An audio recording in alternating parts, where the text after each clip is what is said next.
Hello everyone, कैसे हैं आप सब। आई होप कि आप सब बहुत अच्छे होंगे। आज के लेक्चर में हम लोग बात करने वाले हैं ओम्स लॉ के ऊपर, जहाँ पे हम लोग वीआई कैरेक्टरिस्टिक्स देखेंगे और डीसी सर्किट एसी सर्किट को देखेंगे। फिर ओपन सर्किट, क्लोज सर्किट क्या होता है, ये सारे सर्किट, शॉर्ट सर्किट क्या होता है, इन सारे चीज़ों को देखेंगे। ठीक है, तो स्टार्ट करते हैं ओम्स लॉ से। ओम्स लॉ को अगर देखा जाए तो इसको जॉर्ज साइमन ओम ने बताया था, है ना। जॉर्ज साइमन ओम, लास्ट में ई लगेगा इसके नाम में, मैंने यहाँ पे छोड़ दिया है। ठीक है, जॉर्ज साइमन ओम। ठीक है जी। तो देखो, इस जॉर्ज साइमन ओम ने कुछ नहीं कहा था।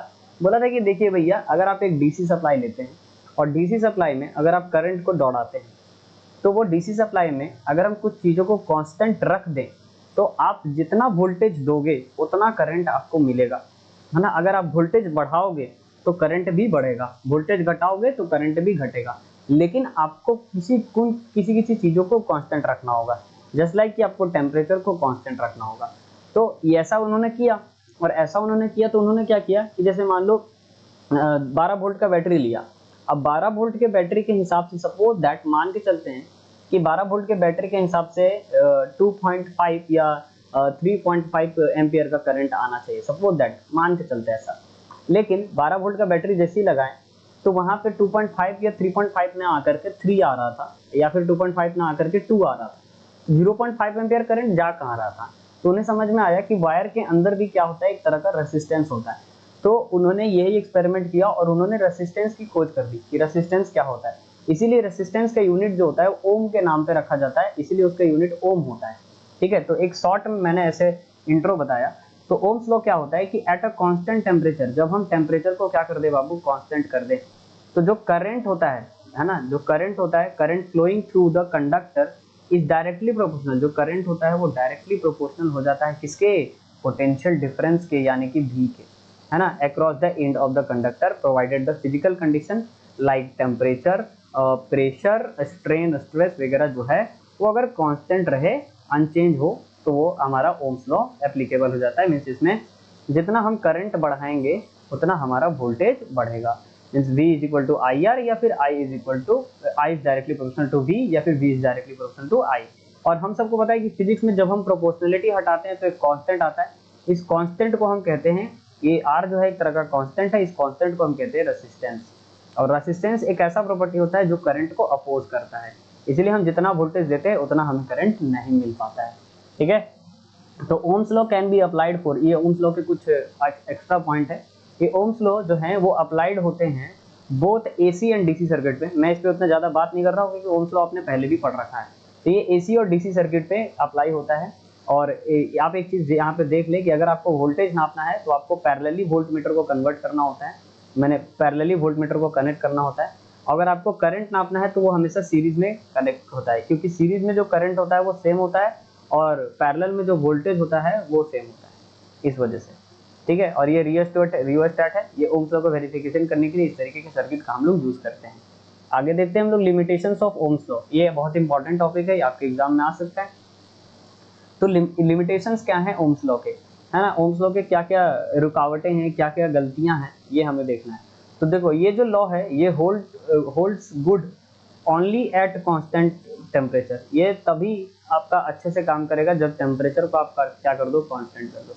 और आज के समय में टेम्परेचर को कांस्टेंट कर पाना बहुत ही माने टेम्परेचर को कांस्टेंट करने के लिए हमें एक आइसोलेटेड सिस्टम की जरूरत पड़ेगी।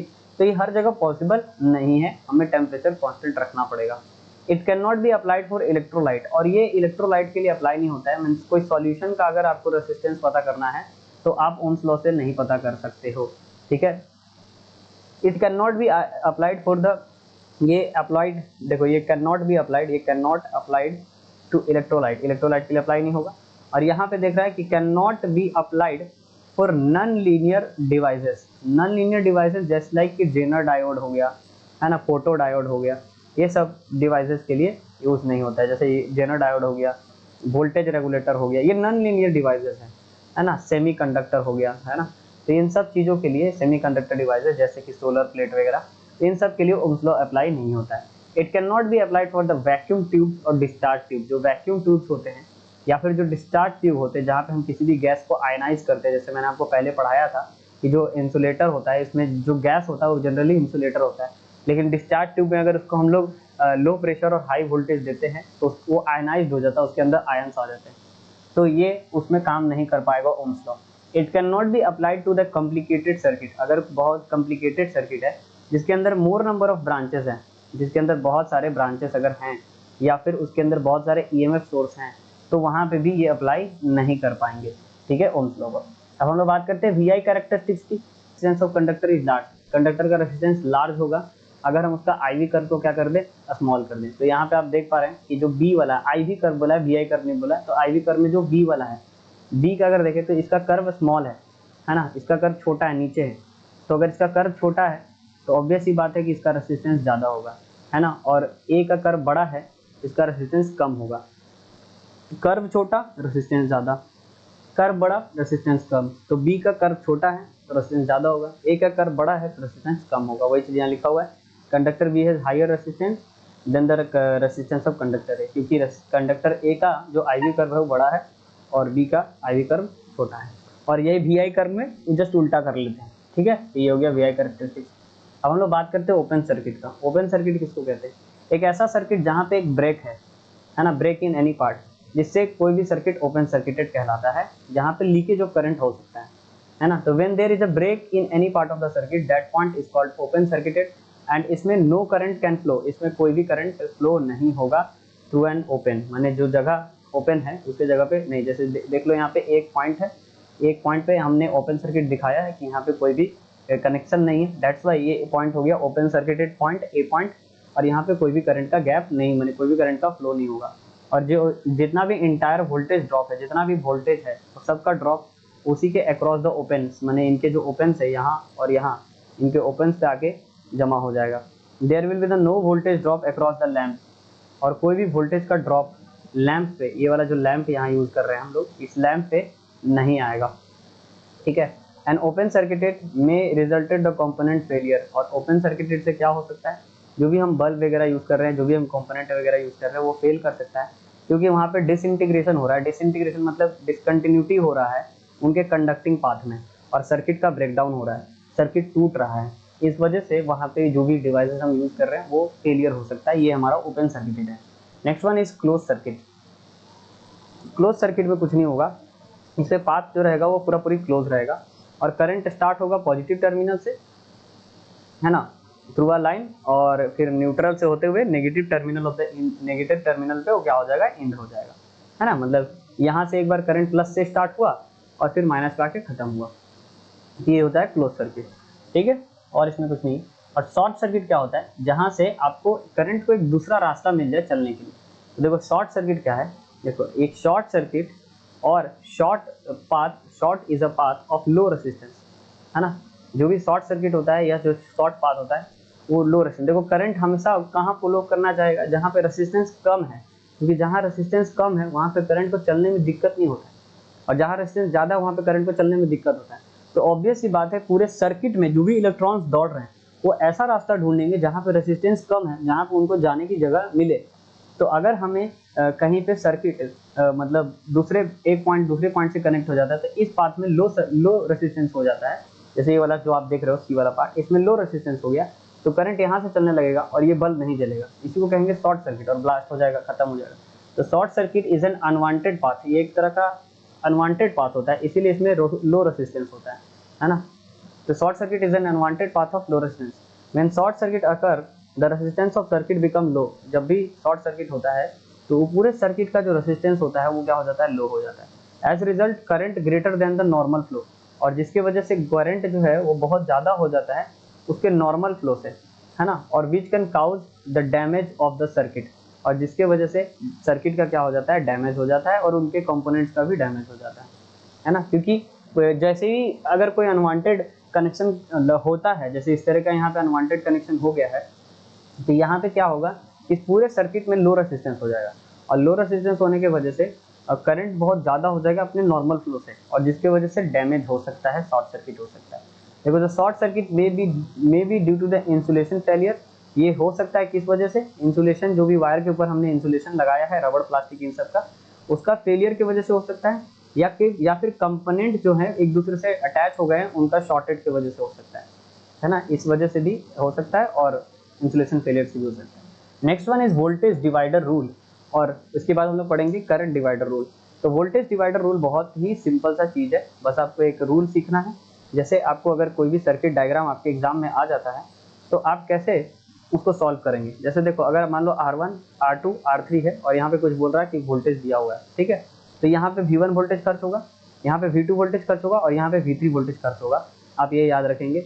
आप ये याद रखेंगे कि सीरीज में करंट सेम होता है और मतलब पैरेलल में वोल्टेज सेम होता है, ठीक है। तो हम लोग अभी आगे पढ़ेंगे उसको, जब हम लोग कॉम्बिनेशन पढ़ेंगे तो टेंशन नहीं लेना। तो सपोज दैट मान लो यहाँ R1 रेजिस्टेंस है तो यहाँ V वोल्ट खर्चा हो रहा है, V1, यहाँ V2, यहाँ V3। मान लो यहाँ 12 वोल्ट दिए हैं।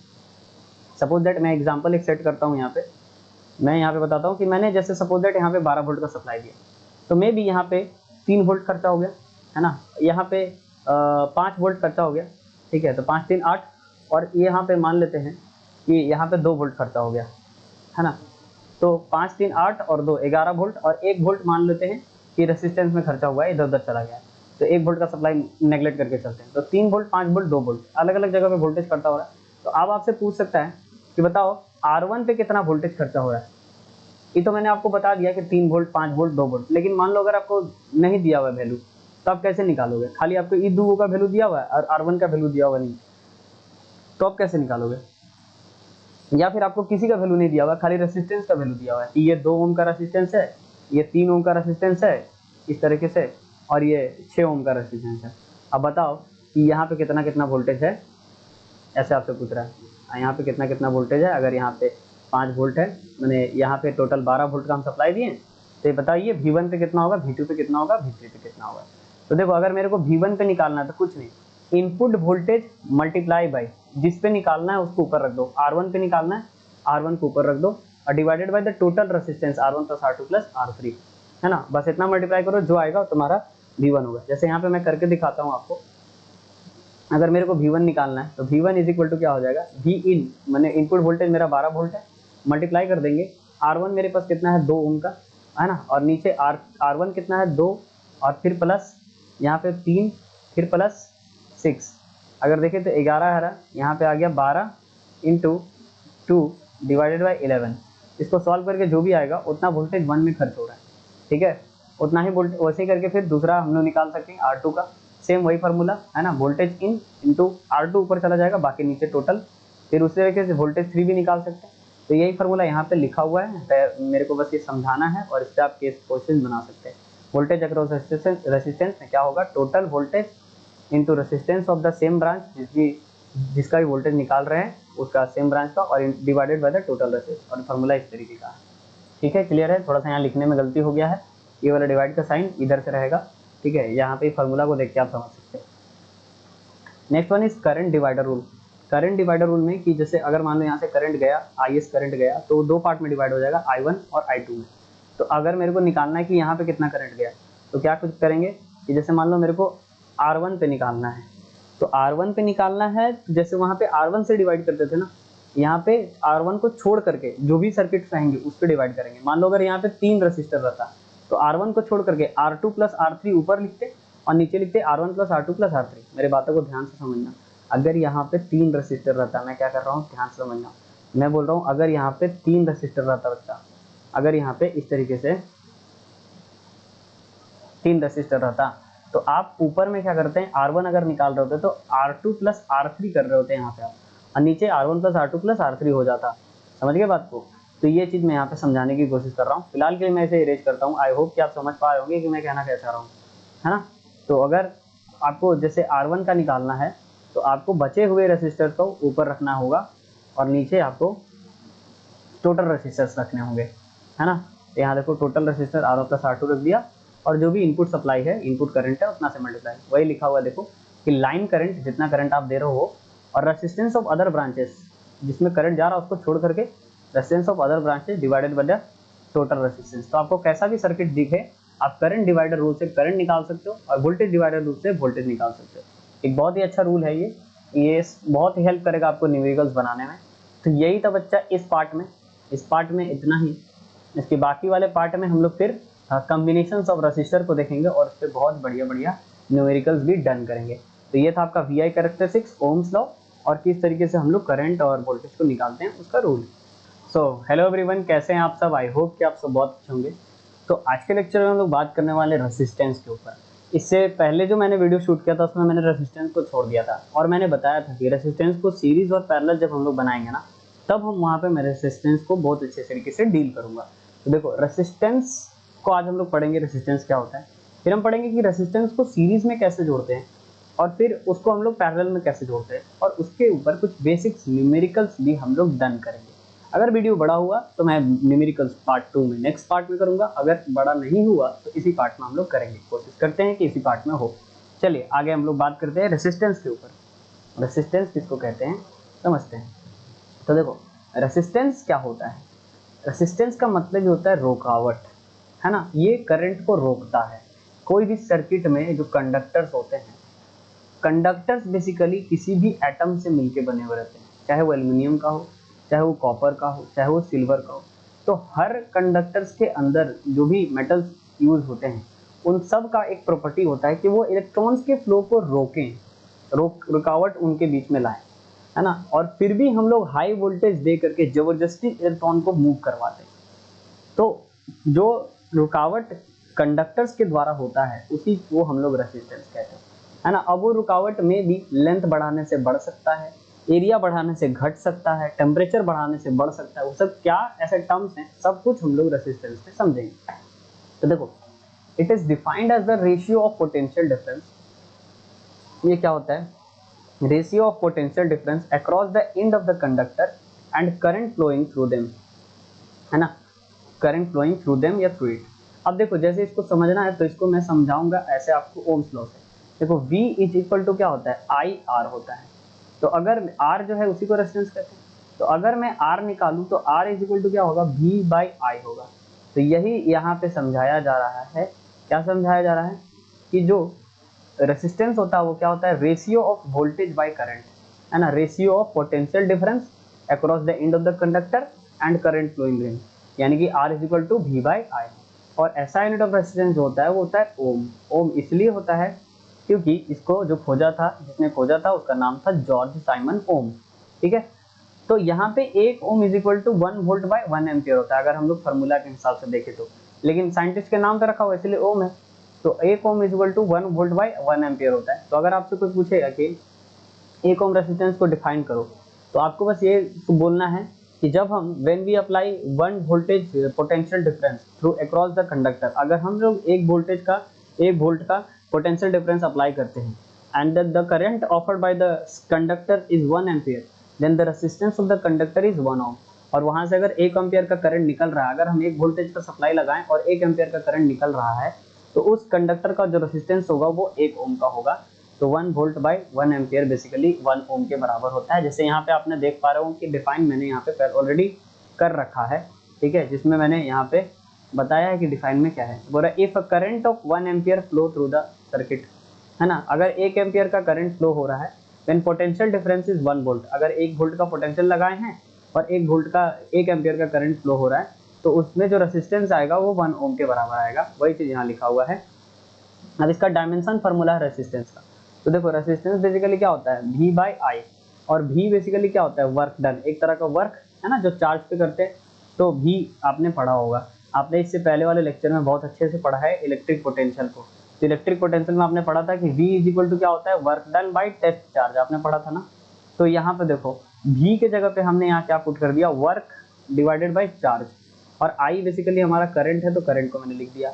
अब हम सबके डायमेंशन को लिखते चलेंगे। देखो, वर्क का अगर हम डायमेंशन लिखे तो इसका डायमेंशन होता है mL/T⁻², है ना, mL²T⁻², ये होता है वर्क का डायमेंशन। और चार्ज का डायमेंशन जो होता है वो होता है AT, ठीक है। ये चार्ज का डायमेंशन हो गया A और T। मैंने पढ़ाया था चार्ज के प्रॉपर्टीज में, अगर आपने नहीं पढ़ा तो आपको दिक्कत तो होगा। AT। और करंट का डायमेंशन जो होता है वो बेसिकली A होता है, एम्पियर, है ना। बस इसको सॉल्व कर दो, कहानी खत्म। तो ऊपर देखो, ऊपर बन रहा है mL²T⁻², और नीचे जो बन रहा है, नीचे बन रहा है A²T, ठीक है। तो बस इसको सॉल्व करो। सॉल्व करोगे तो क्या होगा, देखो m एज इट इज रह गया, L² एज इट इज रह गया, A² नीचे से ऊपर गया तो A⁻² आ गया। अब देखो, T⁻² था और नीचे से T⁻1 था, नीचे से ऊपर जाएगा तो इससे पावर -1 आ जाएगा। तो ओवरऑल इसको अगर हम सॉल्व करें तो क्या लिखाएगा, m l स्क्वायर a पे पावर -2 और t पे पावर -3, क्या यही डायमेंशन हमारा होना चाहिए? तो यहाँ पे वही चीज़ है, देखो m l स्क्वायर t पे पावर -3 a पे power -2 that is the dimension of resistance. Okay, अब देखें तो resistance of conductor can be measured by the ohm meter. जो भी कंडक्टर होते हैं उसको हम लोग, कंडक्टर्स के जो भी रेसिस्टेंस होते हैं उसको हम लोग ओम मीटर से मेजर करते हैं। ओम मीटर मैंने आपको इससे पहले दिखा रखा है कि कैसा होता है हमारा ओम मीटर। हमारे बॉडी का जो ह्यूमन बॉडी होता है उसका रेसिस्टेंस कितना होता है ये हम लोग यहाँ पे देख लेते हैं। जैसे ह्यूमन बॉडी में करंट किस में दौड़ता है, माइक्रो एम्पियर में, तो हमारा रेसिस्टेंस कितना होता है देख लेते हैं। जब हमारा स्किन ड्राई रहता है, सूखा हुआ रहता है, तो हमारा रेसिस्टेंस जो होता है वो 10⁵ ओम रहता है। 10⁵ ओम मतलब 1,00,000 ओम के बराबर। और सुन लो बाबू, अगर रेसिस्टेंस ज़्यादा है तो करंट तुम्हें कम लगेगा, है ना। तो सोचो 10⁵ ओम के बराबर तुम्हारे बॉडी का रेसिस्टेंस होता है जब तुम्हारा बॉडी सूखा हुआ रहता है। जब सूखा हुआ है तो लगभग 1,00,000 ओम, समझ में आ रहा है आपको? 1,00,000 ओम इतना रेसिस्टेंस है कि आपको कुछ नहीं होगा, ठीक है। और यहाँ पे क्या है कि जब स्किन आपका वेट है, मैंने थोड़ा मोड़ा करंट से आपको कुछ नहीं होगा, है ना। ये मत सोचना कि आपको कुछ नहीं होगा तो हाई वोल्टेज छू के आ गए। If the skin is wet, अगर मान लो आपका स्किन जो है वो मतलब भींगा हुआ वेट है, तो हमारे बॉडी का जो रेजिस्टेंस बहुत घट जाता है, वो 1500 ओम के बराबर हो जाता है। तो कहाँ 1,00,000 और कहाँ 1500, क्योंकि आपका बॉडी भींगा हुआ है। तो जब बॉडी भींगा हो रहता है तो उस वक्त करंट लगने के चांसेस बहुत ज़्यादा रहते हैं, बिकॉज ऑफ अपने बॉडी का रेजिस्टेंस लो हो गया है ना। और जहाँ लो रेजिस्टेंस रहता है वहाँ करंट फ्लो होता है।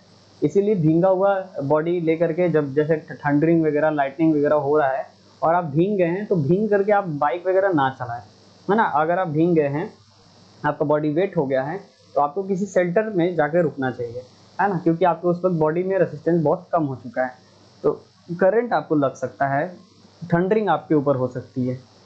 Now coming to the electrical resistivity and specific resistance. Electrical resistivity किसको कहते हैं और स्पेसिफिक रेसिस्टेंस किसको कहते हैं?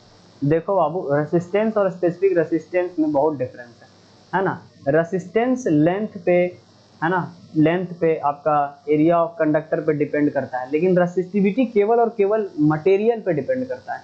अभी हम लोग समझते हैं क्या है नहीं है। रेसिस्टेंस ऑफ कंडक्टर, देखो क्या लिख रहा है कि जो रेसिस्टेंस होता है किसी भी कंडक्टर का, वो डिपेंड करता है नेचर ऑफ मटेरियल पे। पहली बात कि मटेरियल का नेचर कैसा है, वो एल्युमिनियम का है, वो कॉपर का है कि सिल्वर का है, उस पे। दूसरा डायमेंशन पे डिपेंड करता है। डायमेंशन यानी कि लेंथ बढ़ाओ या एरिया बढ़ाओ, उस पर डिपेंड करेगा, है ना। लेंथ को बढ़ाओ घटाओ, ये एरिया को बढ़ाओ घटाओ, तो रेजिस्टेंस डिपेंड करेगा। अब जैसे देखो लेंथ पे कैसे करता है, तो लेंथ पे डायरेक्टली प्रोपोर्शनल होता है। मतलब मोर द लेंथ, अगर लेंथ बहुत ज़्यादा है ना, मोर द लेंथ तो मोर द रेसिस्टेंस, है ना। लेंथ अगर ज़्यादा है तो रेसिस्टेंस भी ज़्यादा होगा। और इन्वर्सली प्रोपोर्शनल होता है किस पे, एरिया पे। मतलब smaller the thickness of conductor, area मतलब समझ रहे हो, ये क्रॉस सेक्शनल एरिया का बात कर रहा है, ठीक है। तो अगर smaller the thickness of conductor, अगर कंडक्टर का थिकनेस माने चौड़ाई अगर छोटा है तो उसका रेसिस्टेंस बहुत ज़्यादा होगा, क्योंकि उसका एरिया ऑफ क्रॉस सेक्शन छोटा है। अगर ये जो चौड़ाई है, ये चौड़ाई छोटा है तो रेसिस्टेंस ज़्यादा होगा। मतलब पतला वायर में रेसिस्टेंस ज़्यादा होगा और मोटा वायर में रेसिस्टेंस कम होगा। इसीलिए हमारे घर में जो भी सप्लाई हम लोग यूज़ करते हैं, वायरिंग वगैरह कराते हैं, तो हम लोग मोटा वायर, महंगा वायर लगाते हैं, बिकॉज उसके अंदर रेसिस्टेंस कम होता है। लेकिन अगर पतला वायर लगा, जैसे चाइना लाइट बहुत हाई वोल्टेज, हाई करंट का यूज़ करता है अपने अंदर, क्योंकि उसके अंदर जो वायर यूज़ होता है वो बहुत पतला होता है। बहुत पतला होने की वजह से उसका रेसिस्टेंस बहुत ज़्यादा हाई होता है। तो अगर हम इन दोनों इक्वेशंस को इक्वेट करें तो एक है डायरेक्टली प्रोपोर्शनल और एक है इन्वर्सली प्रोपोर्शनल। इन्वर्सली प्रोपोर्शनल का मतलब होता है बच्चा कि अगर नीचे वाले चीज़ को बढ़ाओ तो ऊपर वाला चीज़ घटेगा, और डायरेक्टली का मतलब होता है एक को बढ़ाओ तो दूसरा भी बढ़ेगा, है ना। देखो रेसिस्टेंस जो है वो इन्वर्सली प्रोपोर्शनल, मैंने डायरेक्टली प्रोपोर्शनल यहाँ लेंथ पे हो गया, और इन्वर्सली प्रोपोर्शनल किसके हो गया, एरिया पे हो गया। और जब हम प्रोपोर्शनलिटी हटाएंगे तो एक कांस्टेंट आएगा, जिस कांस्टेंट को हम सबको पता है, प्रोपोर्शनलिटी हटाने पे एक कांस्टेंट आता है, जिस कांस्टेंट को हम लोग रो से दिखाते हैं। किससे दिखाते हैं, रो से। इसको हम लोग कहते हैं RHO, रो, ठीक है। स्पेलिंग वगैरह देख लेना, लेकिन इसको हम लोग रो कहते हैं, ठीक है। और ये एक्चुअली में एक तरह का कांस्टेंट है, और इसी कांस्टेंट को स्पेसिफिक रेसिस्टेंस यानी कि रेसिस्टिविटी कहा जाता है। तो आपसे पूछ सकता है कि ऐसा यूनिट ऑफ रेसिस्टिविटी क्या होता है। रेसिस्टेंस का फॉर्मूला होता है रो L बाई ए। तो रो को अगर हम इधर रखें तो ए ऊपर जाएगा, तो यहाँ हो जाएगा रेसिस्टेंस इंटू एरिया और डिवाइडेड बाई L। अब इसका यूनिट पूछ रहा है, तो रेसिस्टेंस का यूनिट ओम हो गया, एरिया का यूनिट मीटर स्क्वायर हो गया, और नीचे मीटर, लेंथ के लिए मीटर, मीटर मीटर कट गया तो क्या बनेगा, ओम मीटर बनेगा। That is called resistivity of a conductor. और resistivity of a conductor also depend on temperature. अगर हम टेम्परेचर बढ़ाएंगे तो रेसिस्टिविटी भी बढ़ेगा। तो याद रखना रेसिस्टेंस किस किस पे डिपेंड करता है। देखो ऊपर में रेसिस्टेंस आपको 3 चीज पे डिपेंड मिलते हुए दिखा, नेचर ऑफ मटेरियल, लेंथ पे, एरिया पे, और एगो कंडक्टर पे, माने एगो टेम्परेचर पे, ठीक है। लेकिन जो रेसिस्टिविटी होता है वो केवल 2 ही चीज पे डिपेंड करता है। रेसिस्टिविटी जो है, ये रो जो है, ये किस पे डिपेंड करेगा, ये केवल डिपेंड करेगा आपका नेचर ऑफ मटेरियल पे, ठीक है, नेचर ऑफ मटेरियल पे। और जो और क्या होगा, और टेम्परेचर पे डिपेंड करेगा। लेकिन जो आपका आर होगा रेसिस्टेंस, वो नेचर पे भी डिपेंड करेगा, ठीक है, टेम्परेचर पे भी डिपेंड करेगा, ठीक है, और लेंथ पे भी डिपेंड करेगा, एल पे भी, और एरिया पे भी डिपेंड करेगा। ये 4 चीज पे डिपेंड करेगा। इसीलिए वो क्वेश्चन मान लो ऐसे पूछता है कि एक वायर है जिसका लेंथ को डबल कर दिए, एक वायर है जिसका लेंथ को डबल कर दिए, तो बताओ उसके रेसिस्टिविटी में क्या चेंजेस आएगा। तो आपने लेंथ को डबल किया ना, आपने लेंथ को 12 कर दिया, डबल कर दिया, तो उससे रेसिस्टिविटी में कोई चेंजेस नहीं आएगा, बिकॉज रेसिस्टिविटी लेंथ या एरिया पे डिपेंड ही नहीं करता। अगर आप मटेरियल बदल देते या फिर अगर आप टेम्परेचर बढ़ा देते तो रेसिस्टिविटी बदलने वाला था। अगर आप लेंथ या एरिया बढ़ा घटा रहे हैं तो रेसिस्टिविटी को कोई फर्क नहीं पड़ेगा, वो रेसिस्टेंस को फर्क पड़ेगा। तो ये चीज़ यहाँ पे समझना जरूरी है। अब जैसे यहाँ पे आपको कुछ ऐसा चार्ट दे रखा है, इस चार्ट को आप उतारें और खुद से याद करने की कोशिश करें। ये जितने भी रेसिस्टिविटीज़ हैं ये सब 20 डिग्री सेल्सियस पे दिए हुए हैं approx to the room temperature, है ना। Silver, copper, aluminium, tungsten, brass, iron, manganese, constantan, ये सब एलॉय हैं। मरकरी, नाइक्रोम, नाइक्रोम हीटर में यूज होने वाला वायर होता है। ये जो नाइक्रोम वायर होता है ये कहाँ यूज होता है, ये हीटर में यूज होता है, इसीलिए इसका हाई, देखो हीटर में यूज होता है, इसीलिए इसका जो रेसिस्टेंस है वो क्या है, देखो बहुत हाई है, 100 × 10⁻⁸, है ना। तो बहुत हाई रेसिस्टेंस का वायर होता है नाइक्रोम। और कुछ कुछ ऐसे मटेरियल्स हैं जैसे सेमीकंडक्टर, इसमें कार्बन, जर्मेनियम, सिलिकॉन, इनके भी कुछ रेसिस्टेंस होते हैं, इंसुलेटर, इनके भी कुछ रेसिस्टेंस होते हैं, ठीक है। तो ये हुआ रेसिस्टेंस का बेसिक पार्ट। अब इसके बाद हम लोग देखेंगे कि रेसिस्टेंस को सीरीज और पैरेलल में कैसे जोड़ते हैं, ठीक है।